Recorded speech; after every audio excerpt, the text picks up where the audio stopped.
Greetings, everybody. Happy Easter to all. For those who celebrate Easter, I finally got around to doing another video. I just been busy lately, just haven't had the time to do it like I want to. Hold on a second, let me just fix some stuff over here first. Yeah, I know a lot of this stuff. I know a lot of this stuff should be. How should I say? Taken care of before I even do this damn thing. But this is how I do shit here. Okay, like it or not. All right, I want to thank the new subscribers and also those who are subscribing to Patreon for exclusive content, which I have to still put up. But I thank you for your patience.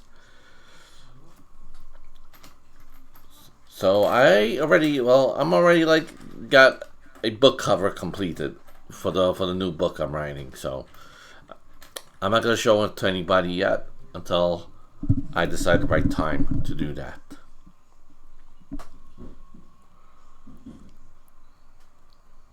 All right. Well, today, for these videos, I'm gonna do record reviews, like some of the classic hardcore punk record reviews. So we're gonna start with Bad Brains' "Rock for Light." All right, let me turn on my glasses because I'm just reading off my notes here. So off my notes over here. All right, so this album was recorded in 1983, and it's a big departure from what they did with the ROIR cassette, with the self-titled ROIR cassette that came out like a year earlier.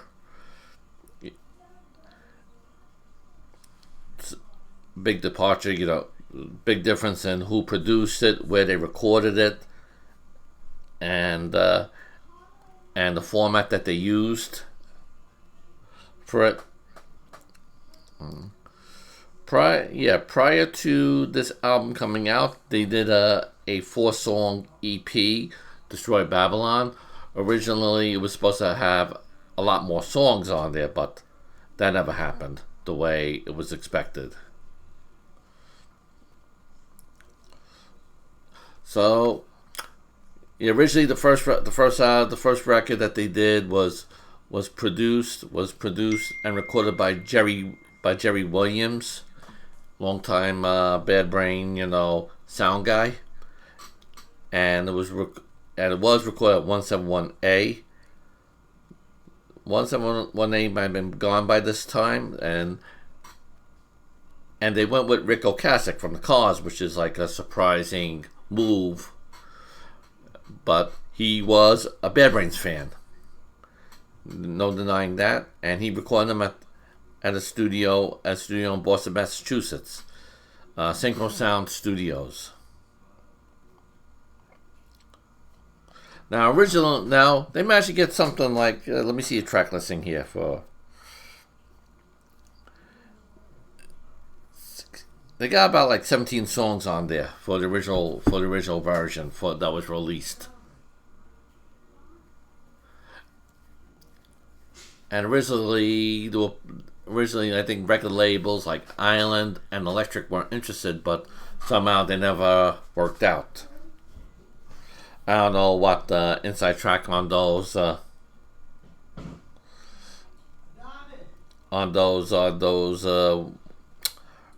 deals, but then they end up going with PVC.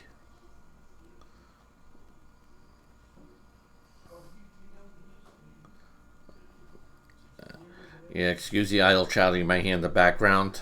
I have company here, so I don't have the best insulation. There's just an office that I record from with a desktop computer, so don't mind the idle chatter in the background.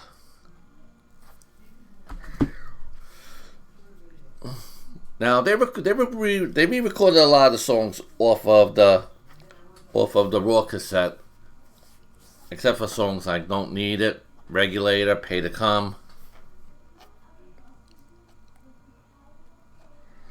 What else? What else did they not record? Yeah.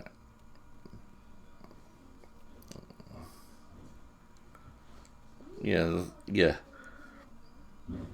And the reggae songs that they had on there.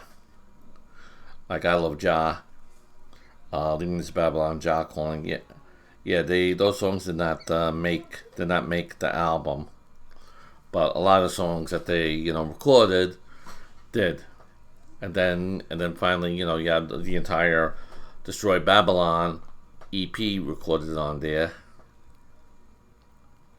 And then finally, they finally got the other songs like We Will Not, Rally Round Jah Throne, Riot Squad, Meek Shall Hurt the Earth, How Low Can a Punk Get, and Rock for Light, and finally At the Movies. They finally appeared on that album. I think the big difference was, it was a little, I don't know, sounded slightly more polished than the Raw cassette, and the songs were faster. I mean, overall, it's still a good record, but, I really, the Raw cassette was the one that did it for me. But imagine, if you heard those songs that were on this album, on the Raw, that were recorded at the same time as the Raw cassette, but of course, you sometimes have to leave some things off so the people will be wanting more. Yeah, around this time when the album was released, Bad Brains were going on there, on their phases, like between, whether they wanted to be a reggae band or, whatever that they were doing. HR doing his solo thing.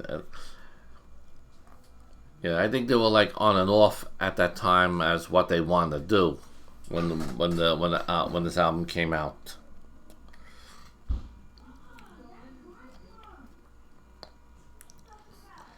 Now I remember back in '87, this was re-released as a CD and it had more songs on it. Yeah, fine. Yeah, there were a whole lot more songs on there.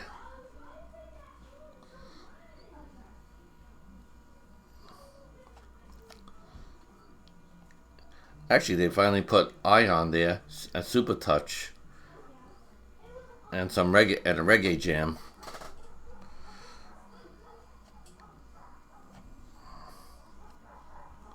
Yeah, so I'm just looking at my notes here again. All right,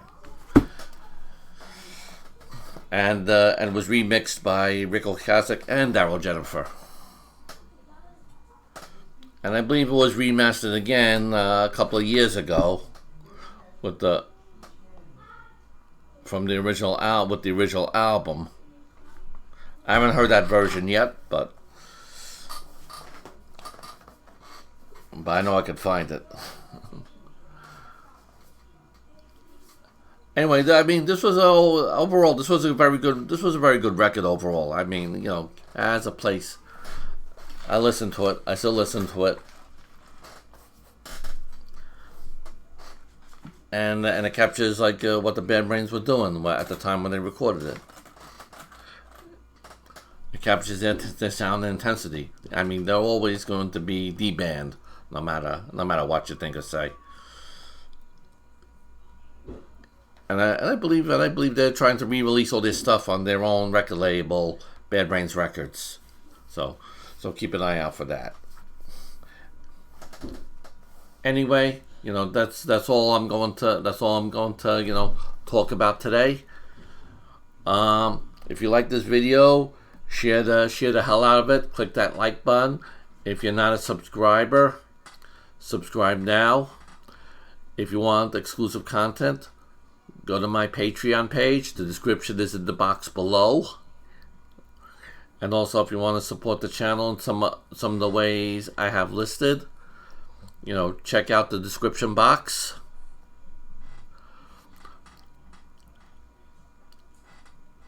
And I hope it, and also, let me see. Just give me a second here. I just want to look at one. I need to look at one more thing here. All right, there we go. Shameless self-promotion time.